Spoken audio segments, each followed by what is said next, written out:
So, I mean, let's start with the Epstein piece. We have tapes of Jeffrey Epstein saying he and Trump are besties for a decade. We have photos and videos of them together. We know he was on the plane. Now, suddenly, his administration, they did this fake thing with the influencers where they released these binders of information that was already public. Now you have Kash Patel going on with Joe Rogan and claiming that the cameras were on the cell and that for sure we know he definitely killed himself. I mean, it doesn't take a genius to put two and two together between Trump's direct connections to Epstein and the potential, the pro-Israel tilt of the Trump administration, the potential intelligence ties, to imagine some reasons why this was never going to come out and why the right was foolish to ever believe that this was going to come out. Oh boy, there's a lot of Trump derangement syndrome here. Trump fellatio syndrome too. Violence. Roger. In fact, Roger, you just said we have Trump derangement syndrome. You're the guy that's a 7-count convicted felon who Donald Trump pardoned. Okay, so if there's anybody that wears the Donald Trump knee pads 24/7, it's you. You have TFS Trump fellatio syndrome. You're right. So you're right. When the judge doesn't allow you to, when the judge doesn't allow you to mount any defense, and when the judge withholds exculpatory evidence from your trial in a Soviet-style show trial, you go to trial in D.C. Okay. What's up, everybody? Welcome back to another Piers Morgan Uncensored, where opinions are hotly debated, reality can't seem to be agreed upon, nobody ever agrees on anything. Gotta love these Piers Morgan Uncensored videos, y'all. What's up, everybody? Welcome back to the channel. Yeah, we got another Piers Morgan coming in, so y'all get prepared for that. I tell you what, we're going to be debating Epstein and Donald Trump and Elon Musk and all these hot topics that are going on right now. A little bit of the LA riots are coming in, so y'all get ready for that. Do me a favor, though, right quick.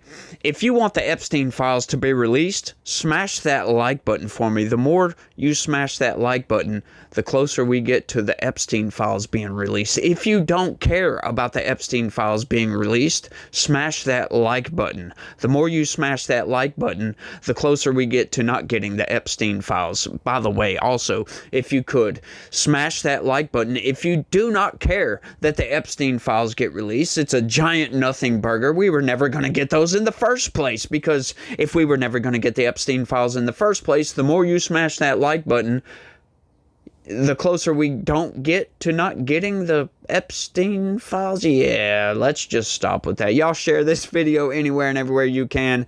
Do me a favor, look right below the video and click that join button. And without any further ado, let's get into it, y'all. Travis, I've been following you on X in the last week. You've been rampant, I think it'd be fair to say, about all of this stuff. But let's start with the Trump-Musk fallout, because it's kind of fascinating. It's entertaining. The whole world's agog as it was all unfurling live on Elon's platform X. There seems to have been a little bit of a cooling down in the last 48 hours or so. Where do you think we are with these two? I think Elon Piers had a huge temper tantrum, and I think he regrets it. And as someone, I know you've raised kids, I've raised kids. Sometimes Twitter and X, it's great for letting you know exactly what people think emotionally, but it isn't necessarily the best place to go where you are when you feel rational. And I think what really this happened was Musk was really upset that Trump pulled the nomination of his friend to be in charge of NASA.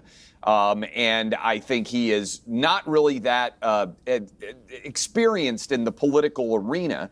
And he wanted to move fast and break things, as he's done with all of his companies. I think he's the greatest capitalist, Piers, in the history of the world. That's not hyperbole. And the problem is he's not in charge of the government. And the work that he did, the attacks that he got, I think he was unprepared for them. I think they built up. And the decision about the NASA head was what really kind of put him over the edge. And then he didn't like a couple of the minor comments that Trump made, and he just lost it. And I think he regrets. For people out there who watch Seinfeld, a part of me feels like he might pull a George Costanza and just pretend none of this ever happened, that he didn't quit, show up at the White House and do a handshake at another press conference with Trump. And I think Trump's actually been the adult in the room here, because I think he understands Elon and understands this was just basically a temper tantrum that got out of control. Yeah, I mean, Brian, you know, it's interesting to watch it, obviously, for the delectation of the world is entertaining, like I said, on a certain level. There's also a more serious part to this. I mean, Elon Musk was brought in to launch Doge. He was going to get stuck into government waste.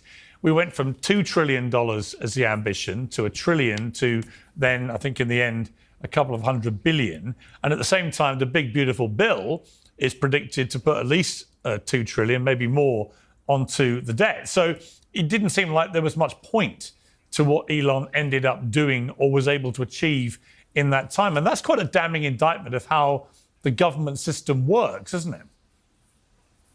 I also think it's an indictment of Donald Trump, and Donald Trump can be bought.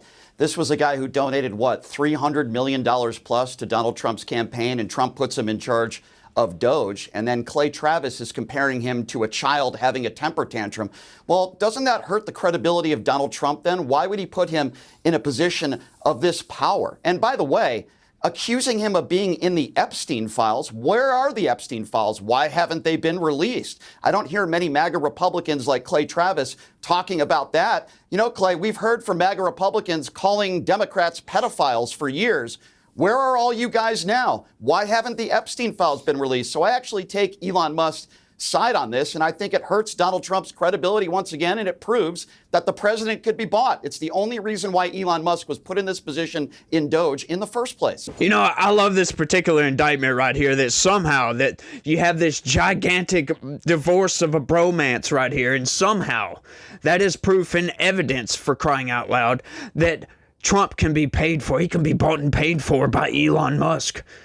What do you think? Why do you think Donald Trump actually put Elon Musk in charge of this? Like, come on, let me know down in the comments section. I want to see where people line up with reality on this one, because, you know, the evidence that Elon Musk going into Twitter and cleaning house, firing 80% of the staff, yeah, that has nothing to do with it. The fact that Elon Musk is one of the most successful businessmen in world history, for crying out loud, what he's done with all of his companies, how efficiently they run, how great they run, what he does at these companies, some of the ingenious implementations of policy at these companies that he's done.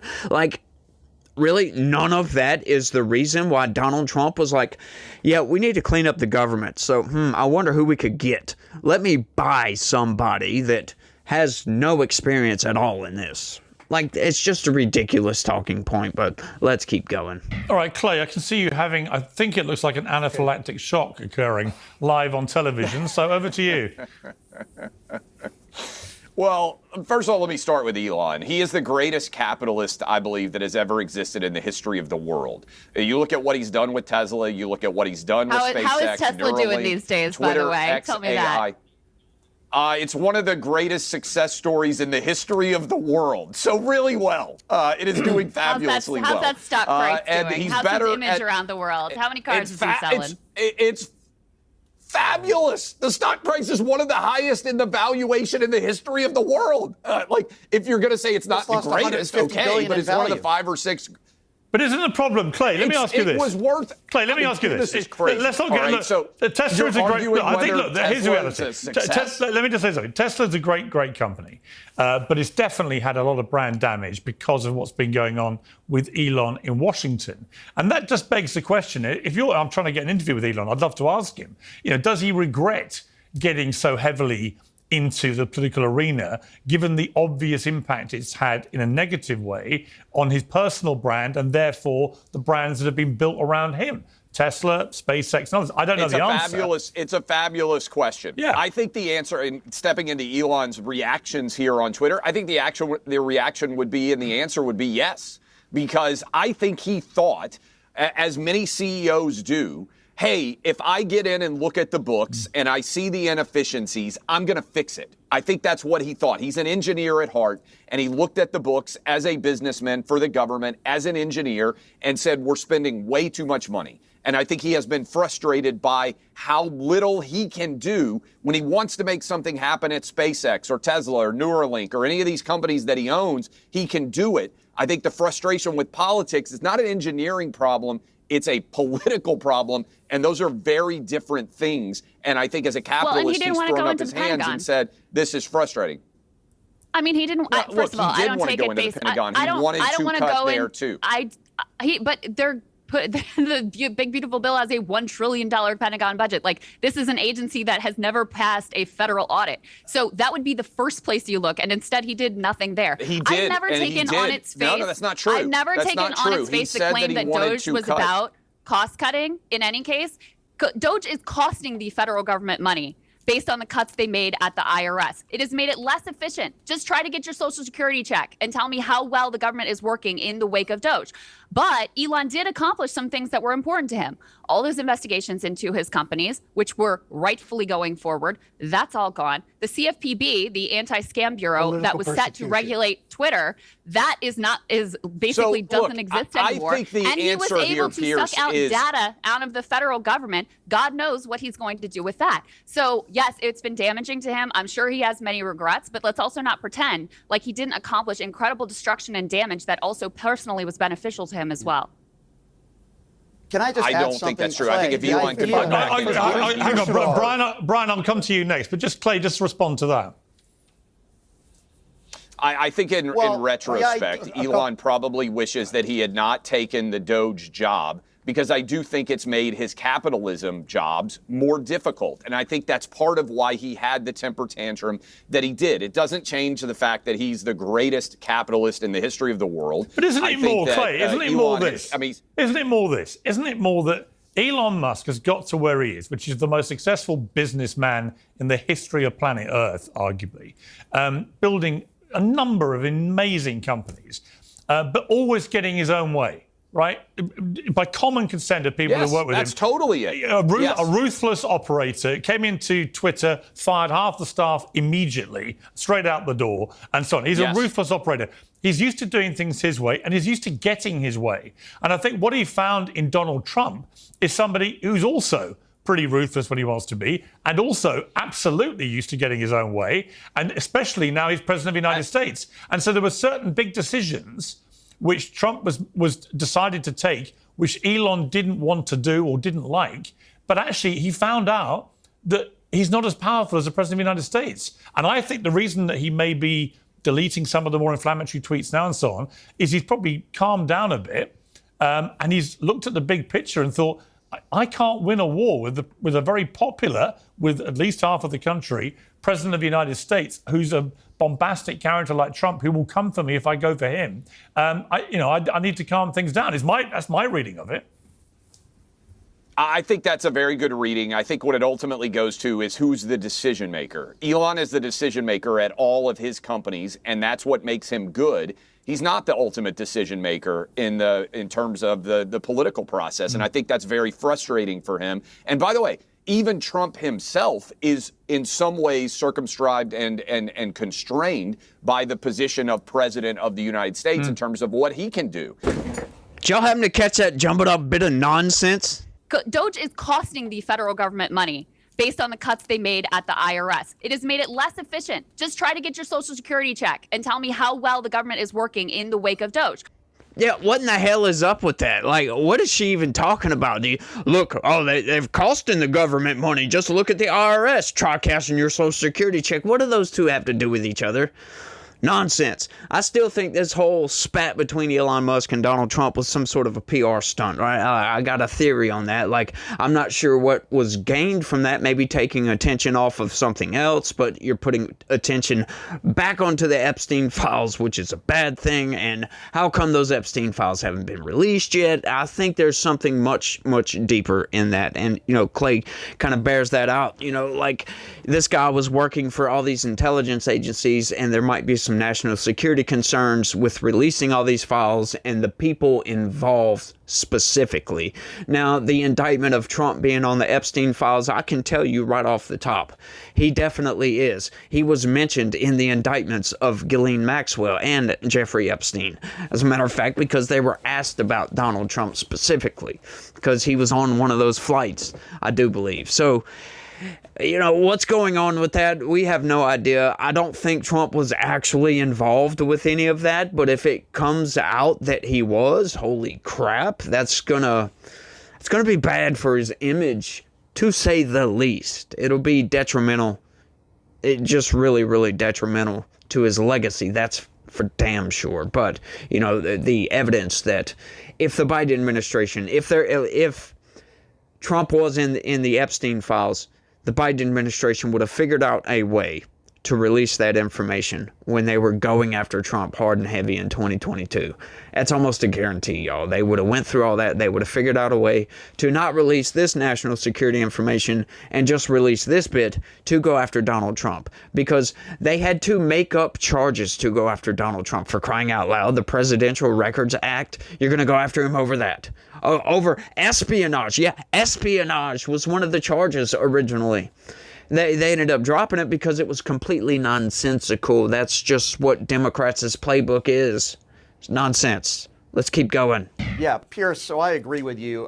Couple quick points. First on Elon. I agree with Elon. He donated almost $500 million to Donald Trump's campaign. So I agree with Elon. If not for Elon Musk, Trump probably doesn't win. He was a huge part of the win.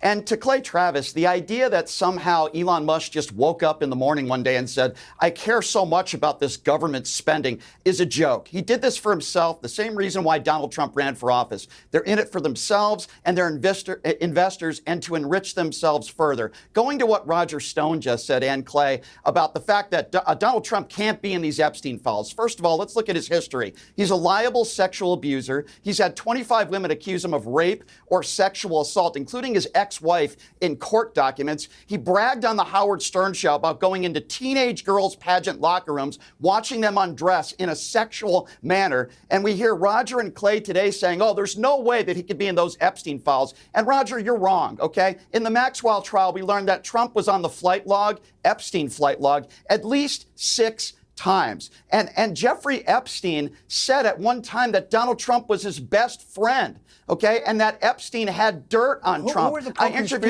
co-conspirators in the Maxwell trial? Who are those co-conspirators that we haven't identified? She's charged with conspiracy. Who are the co-conspirators?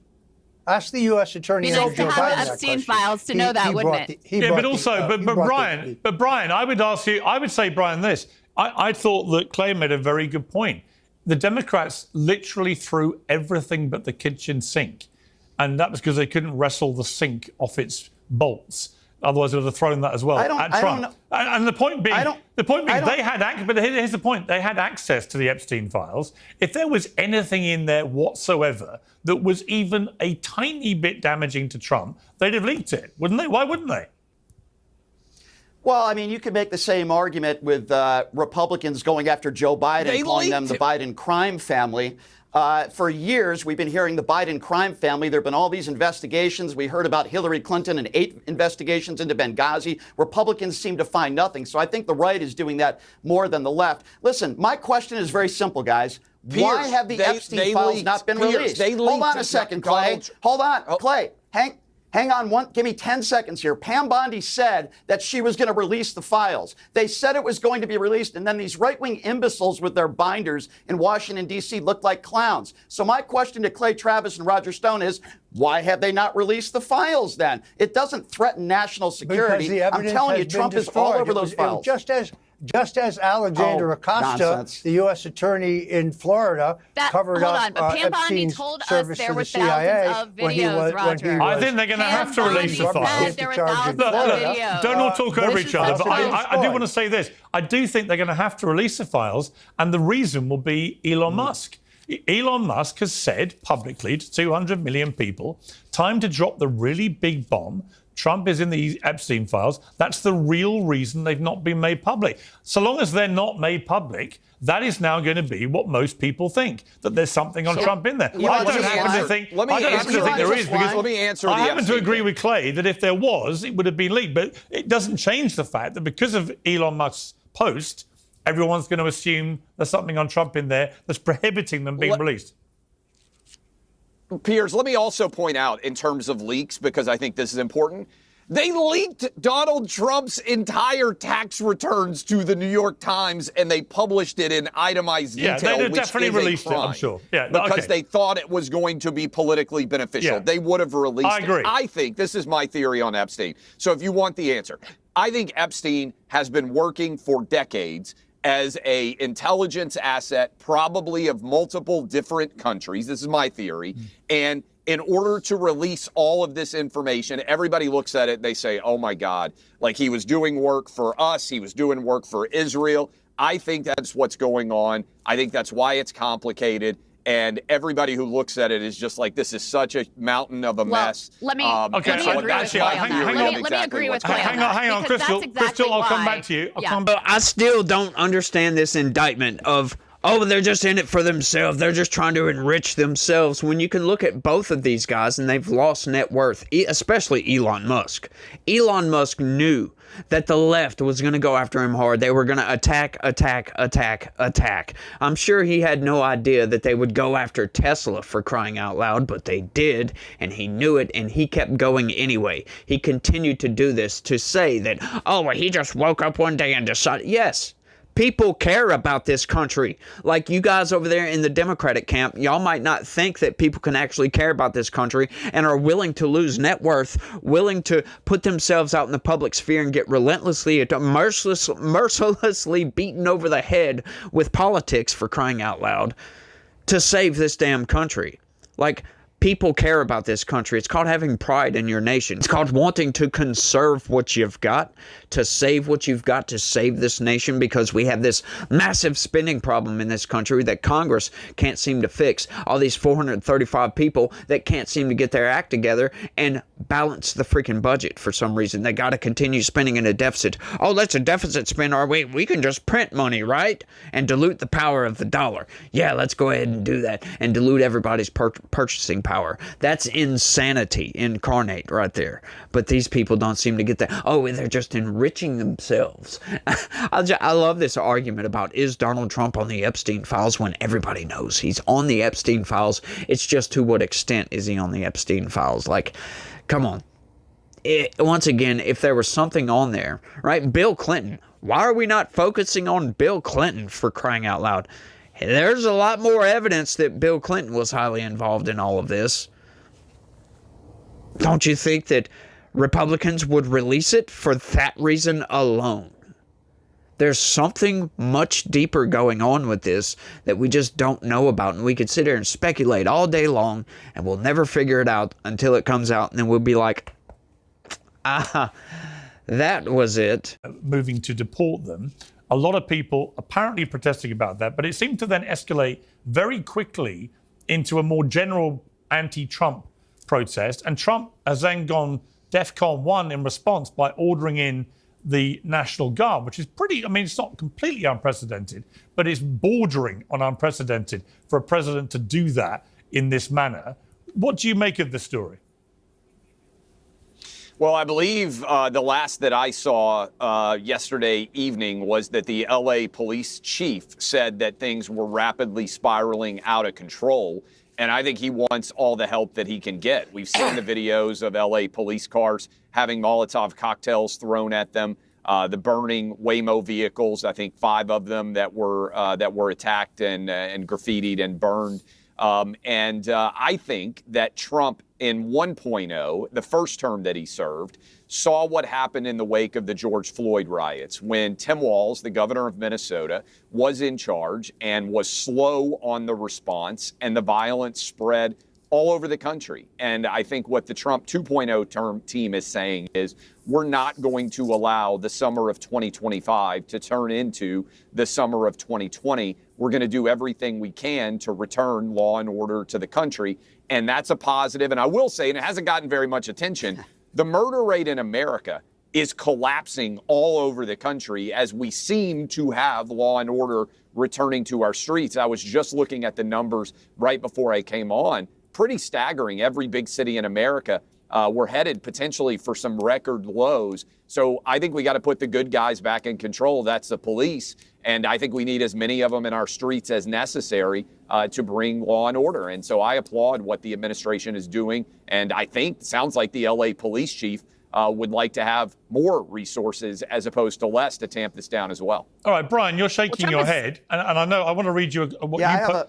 You said this before. You said it was peaceful, quotes, until your rapist leader called in the National Guard. You MAGA fucks continue to defend those who beat cops on January the 6th. So sit this one out, you inbred MAGA fool.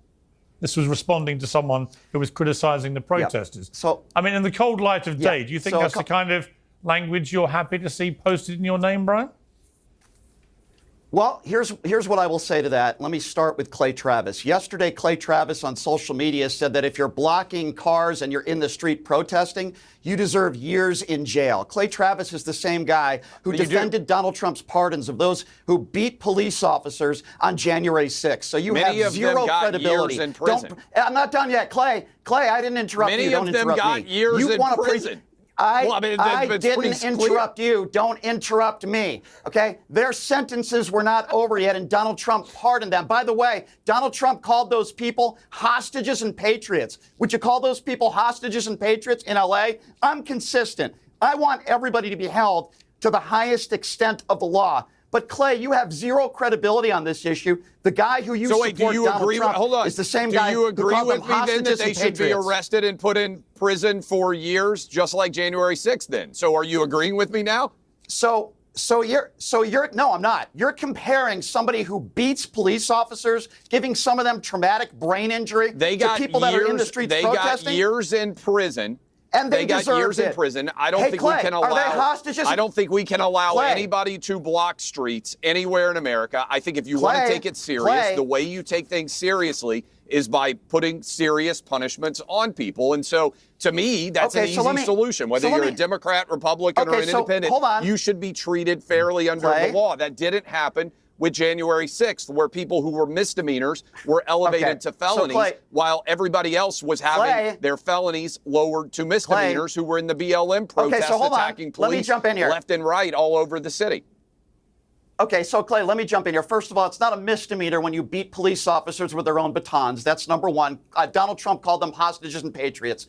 Number two, you are the guy that has coddled those, and people on the far right have called a tourist visit on January 6th. If you block cars on the road, I don't think that gives you years in prison. Many people but you're the guy who's okay with pardoning way in excess we have the BLM protests. You should be treated the same. Clay, we have the governor of California that has said we don't need extra help. You've had the mayor of L.A. that said we don't need extra help. You've never had the police chief on the record saying that they wanted that. Here's the problem with the Marines coming in there, okay? They are not trained to deal with criminal activity there. They're dealt with training on how to deal with the enemy. The local law enforcement have said, we don't want the extra help. There's a reason why this hasn't happened since the civil rights movement in the 1960s. At police officers, then you should be dealt with by Marines and everybody else. And by the way, Gavin Newsom is a disaster on every front in California. Clay, the fact that you would say Gavin Newsom says I don't need help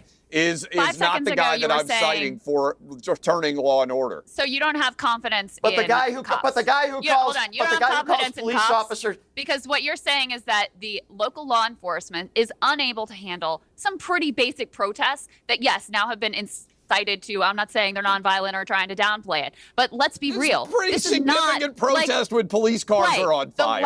And he's asking for help. I think we need it. We have not enough police officers in LA if you look at it per capita. That the National Guard was federalized was in 1992, okay, with the consent and request of the governor of California to deal with the LA riots. To put this into scale and scope, the LA riots resulted in 63 people being killed, in over 2,000 people being arrested. You had $1 billion of damage that was done. Crystal, this is let me ask, nothing that's compared great. to Crystal, that. do you think we handled? Hold on. Do you think we handled the summer of 2020 with the BLM protest well? Because if you don't, the Trump team is trying to learn from that and stop it from spreading not at all equivalent. by nipping it in the bud. Let me make a good. There's a good point to make about that, though, because Trump 1.0.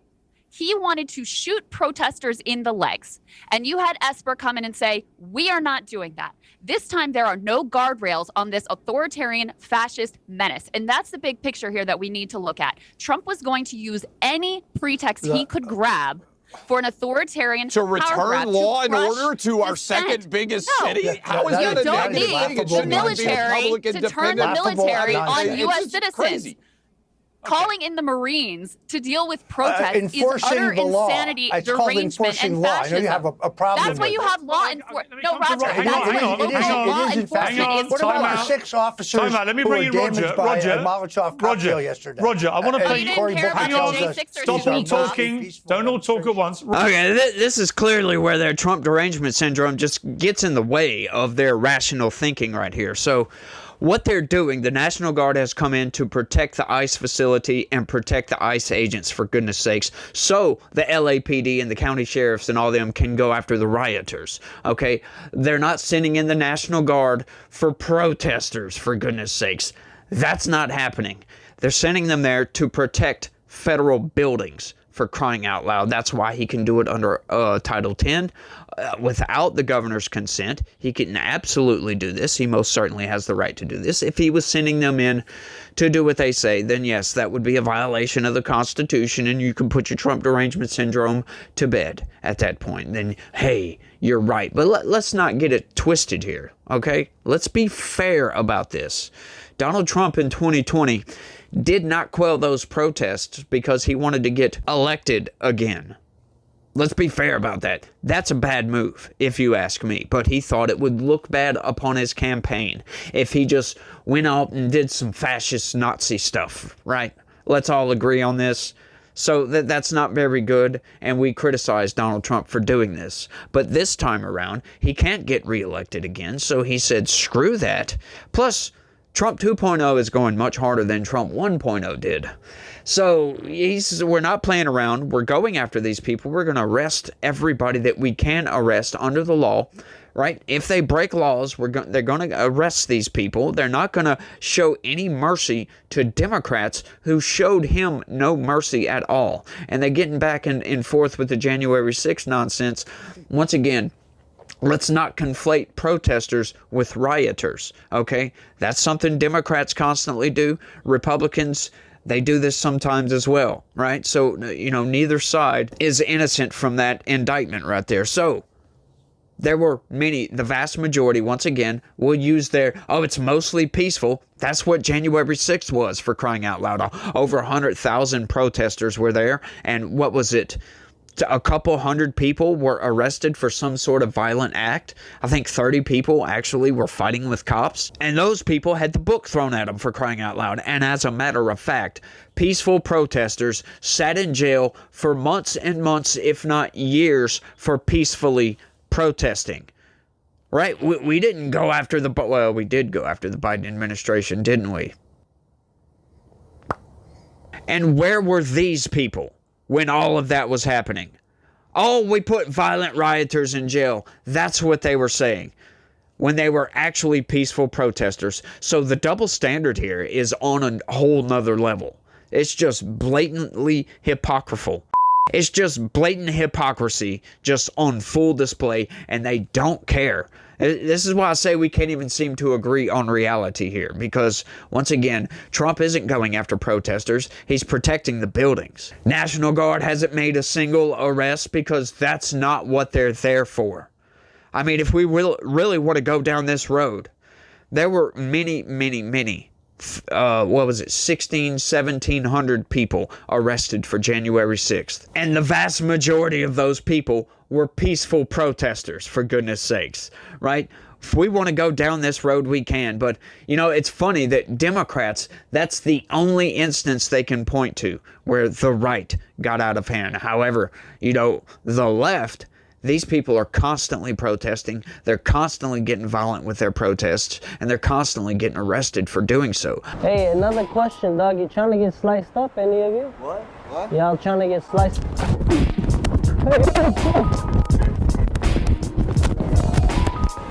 But more often than not, leftists get let off the hook for their violent riots than the right does. They throw the book at people on the right when they protest. It's like some kind of communist nightmare, for goodness sakes. But me, I don't expect these people to actually understand their own hypocrisy here, so let's keep going. Having biological males who are identifying as trans women can compete against biological females.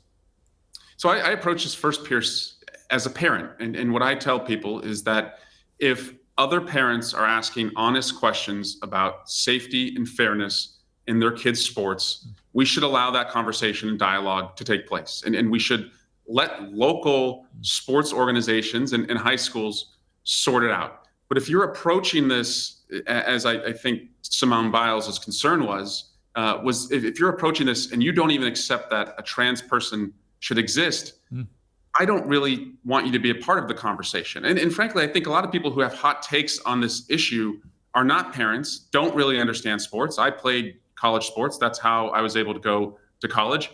As a parent who has kids who play sports, this is an issue that doesn't really come up in many communities. And so that's why I think we should allow honest questions to be asked. But the civil rights issue here is that if you're saying that trans people should not exist, I think that's un-American. And so I don't think it's about whether they should exist. I think it's about they shouldn't exist in women's sport. That's an honest conversation. The honest conversation seems to be very, very straightforward. I mean, there's a reason we separate sexes in the Olympics, isn't there? I mean, the moment you think that the sexes can be just interwoven, then you get gender-neutral Olympics, and guess what? Women stop winning any medals. I mean, is that what you want? Because an honest conversation seems to me, if you don't mind me saying, I say this respectfully, but a really weasel cop-out. And this has been the problem the Democrats have had. They were all in the tank for this. Then they realized, actually, Americans didn't like it because they thought it was unfair. And now it's like we've got to have an honest conversation. What's the conversation? I mean, in all honesty, I want trans people to have the rights to equality, safety, and the rest of it. Exactly the same as me. But I don't want them eroding women's rights. There's no honest conversation to be had. It's just like respect trans people's rights to lead their lives with the same rights as the rest of us, but don't erode women's rights in the process. End of conversation, isn't it? Well, frankly, Piers, I just think of all the things that we're dealing with, like what I pay at the grocery store, whether I can afford to have a home. No, but it's way more important than you think, Eric. It's way more important than you think. Low, Piers. It's not, though. It's not. This is where the Democrats. I'm sorry, Eric. This is where the Democrats are getting it so wrong. If you want to know why you're so unpopular as a party. No, but if you want to know why it's so unpopular, you keep saying nobody cares about this when it's obvious they do. No, I think it's okay for people to care. I'm a parent who have kids in sports. I think we should not alienate people who ask honest questions. But I just think during my day, when I have to prioritize, like, what do I work on? What do people care about? No one's coming to me to this. It's just Republicans found like the last group in the world that they hadn't bullied. Gay marriage was allowed. They lost on that issue. And I think they are I'm not exaggerating a Republican. it. But Piers, I think they're exaggerating it, and they are crowding out the ability to have an honest conversation. I'm a Democrat who says, don't alienate parents who want to have an honest conversation. But this is not the most important. It's not even close to the most important conversation we should have about the issues we face. Well, I could not disagree with you more. Honestly, respectfully, I think you're completely wrong, slightly deluded about whether Americans care about this issue. But do you know an athlete who has lost a competition because of a trans athlete? Riley Gaines. That's the whole point of her campaign. No, someone you know, like in your life. Riley Gaines lost to a 6'3" biological man. In your community, in your neighborhood. Huh? Somebody that you know in your community. The United Nations. The United Nations. You know a lot of people who are paying more for You asked me a groceries. question. Let me answer it. The United Nations had a report recently. It said 900 women had been deprived of medals in competitive sport around the world by trans athletes beating women in sport. Are you happy with 900 women in a planet of 8 billion people? Like, that doesn't seem like the most important thing we should be working on. So if it was 900 women who'd been beaten by doping cheats, who'd taken performance-enhancing drugs, would you say it's a trivial issue because there's not millions of them, therefore we shouldn't tackle the problem? We should have conversations about it. Let locals sort it out. But Piers, I want you to pay less for your groceries. I want your kids to be able to buy a home when they get out of college. Sure. I want us to be strong in the world. That's the shit that I work on. I'm not focused on 900 people in a planet of 8 billion as the most important thing I should work on. Okay. We will disagree about that. Democrats have definitely fought their way into a social justice dead end on this one, and there is no way out. This is like one of those back alleys in some sort of downtown area where you go in one way and there is no other way out. You have to come back out down that same very path and just get away from that, because there is no winning this issue, because it makes no logical sense. It's completely deranged with reality. It's divorced from reality, and there's no way they can win on this. Like, I beg the comment section every time I do one of these videos talking about this situation to somebody please tell me, what are these so-called civil rights that trans people get that nobody else gets? And if it's not a different set of rights, what rights do they not have as human beings in the United States of America that they deserve? What rights? Like, nobody can ever answer that, because there is no answer to that question, because they are not unafforded any rights at all. They have all the rights that everybody else does, and Democrats just can't seem to see the light on this one. Once again, they've backed themselves into a corner, into a dead end, not just a corner, because at least in a corner, you have a left and a right you can exit from. This is just a dead end. They have to come back out on the same road that they went in on. They have to backtrack on this one, because there is no winning this. They have logically put themselves in a box that they can't get out of. And I don't see any sort of end game on this issue where they can try to maintain their position at all on this, because none of it makes any sense. They're harming children. They're harming people's lives. They are harming these people themselves, right? They're harming their political capital. They're losing a lot of political capital on this one. They lost the election. They lost the House over these issues. They lost the Senate over these issues. They're losing everything over these issues. And they don't have a leader right now. They're wandering around in the desert completely lost. And we don't know how long they're going to be there, because they can't even seem to realize that they're lost. They won't pick up on any cues that anybody is giving them that they're going down a path of destruction. And when you get a party that's entirely entrenched in their own BS, that they can't see the light of day in the middle of the day, for crying out loud, we've got a problem going on here. They really, and this is why they always try to back out. Oh, well, why do you care? Or it's not that big of an issue, or blah, blah, blah, blah, blah. They always try to backtrack out of this. But once again, they're only digging themselves a deeper hole. And they're going to have to come out of this one at some point. But most Democrats don't make any logical sense when they make in their arguments. Sure, they've got some arguments that, yeah, they make some pretty good sense on certain things. Very few issues, right? But they are really good at highlighting social issues. They're pretty good at doing that. But once again, they never offer any solutions. They never bring anything constructive to the table to fix these problems. It's always left up to conservatives, and they're always dissatisfied with the solutions that we have. So it's like, what are we doing in this country? We can't have honest discourse, civil discussions anymore, because if you disagree with their worldview, you're all of a sudden a misogynist or a racist or a bigot, or, whatever it may be, whatever insult, pejorative you want to throw at somebody, they'll throw it at you with no problems whatsoever, and not bring any evidence as to show why you are said pejorative or whatever it may be. It's fascinating to watch the Democrats flounder. All they have to do is just back off of these positions.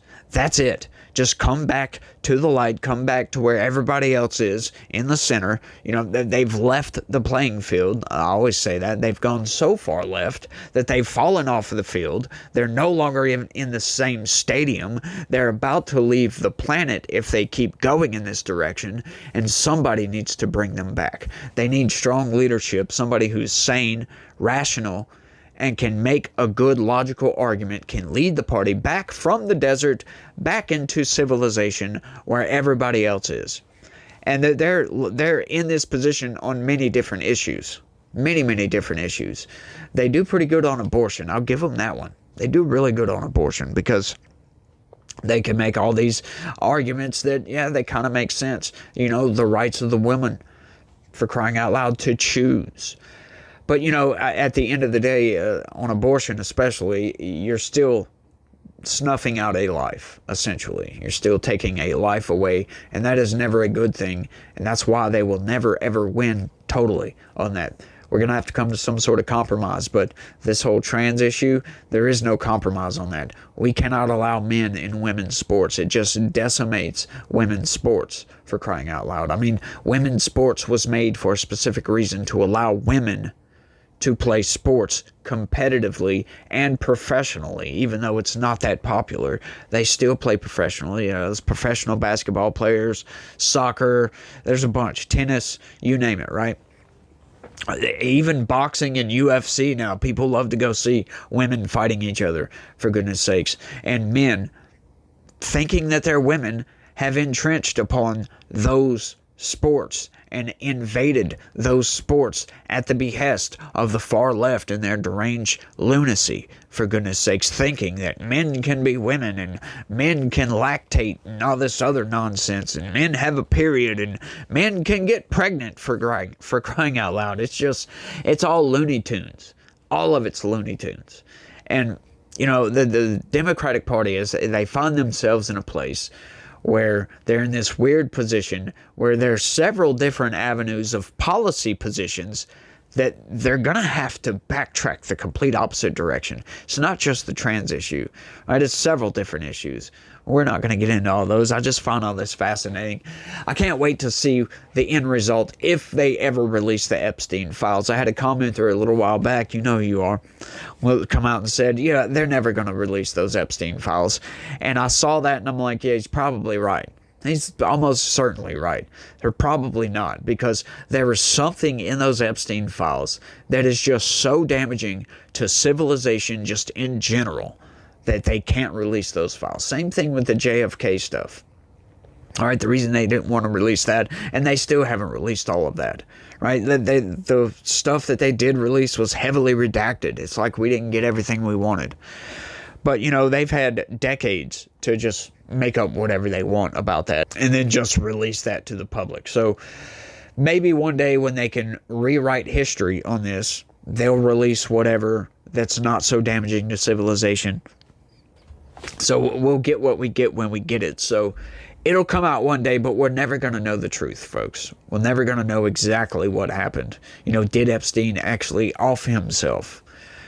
You know, from what Cash said, it's sounding like that's what's happened. However, you know, it's a highly unbelievable situation. So where most people, they don't believe that Epstein had the capabilities of doing that, even though, right, look at all the evidence here that he did attempt to take his own life not that long before that. So it's like, you know, there was just way too many circumstances that everything had to fall into place to make that situation happen. And it just so happened to happen. It's fascinating, y'all. But, you know, with Trump being on the Epstein files, to what degree is he on the Epstein files? I think it's irrelevant at this point, because I don't believe that he had anything to do with any of the untoward business that was going on Epstein's Island. I really don't think so, because otherwise I do believe a lot of that would have came to light. At least a little bit of drip drops of evidence, kind of like that we got with Bill Clinton. For goodness sakes. I mean, think about that for a second.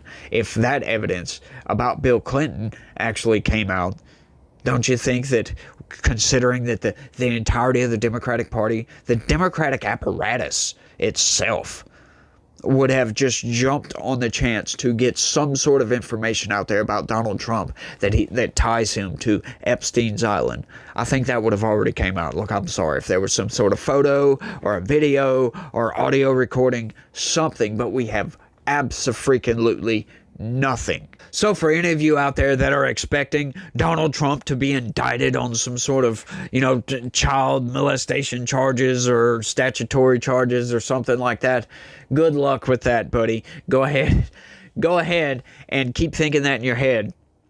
And we'll leave it at that. Y'all, I want y'all to do me a favor and let me know what y'all think about all of this down in the comments section. Don't forget, smash that like button for me. Subscribe if you're new around here. And follow my regular videos. We go over politics and the manipulations of the corporate press on a constant basis. I always try to cover news that you're not going to hear about from the corporate press or from anybody else on YouTube or anywhere else. I always try to cover news, kind of more obscure news that is relevant to what's going on in politics. So y'all make sure and stay tuned to my regular videos. Share this here video anywhere and everywhere you can. That's the #1 way to help me out and to help this channel explode. And if y'all could, if you'd be so inclined, look right below that video and click that join button. Sign up, become a member, help me deliver the best possible content I can deliver to you guys, because we need better content out there. We need more reality. We need more news. We need more information on what's going on, and that's the best possible way to do that. So y'all do all that for me, and y'all try to have a good day. Stay legitical. Peace.